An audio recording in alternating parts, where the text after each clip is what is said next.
ঢাকাতে খেলোয়াড় হিসাবে যেতাম, আমরা অন্য ক্লাবের আন্ডারে যাওয়া লাগতো।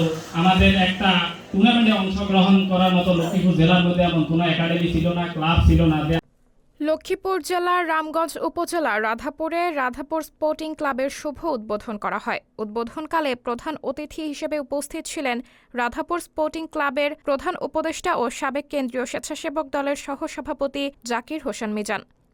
বিশেষ অতিথি হিসেবে উপস্থিত ছিলেন রাইজিং ফুটবল একাডেমির প্রতিষ্ঠাতা সাধারণ সম্পাদক ও লক্ষ্মীপুর জেলা football coach Mohammad Mominullah, rising football academy লক্ষ্মীপুরের সহসভাপতি মনির হোসেন বাবলু, রাধাপুর স্পোর্টিং ক্লাবের সভাপতি জেড আর হাসান রাজা, রাধাপুর স্পোর্টিং ক্লাবের সাধারণ সম্পাদক হাবিবুর রহমান সুমন, জামির আলী সরকার, সাইফুল ইসলাম বিএসসি, রাধাপুর উচ্চ বিদ্যালয়, রাধাপুর স্পোর্টিং ক্লাবের ক্রীড়া সম্পাদক আবদুল্লাহ আল মামুন, রাধাপুর স্পোর্টিং ক্লাবের প্রথম যুগ্ম সাধারণ সম্পাদক জাহিদ হাসান সাগর সহ বিভিন্ন নেতৃবৃন্দ উপস্থিত ছিলেন। সাবরিনা জলিল, সবার কথা।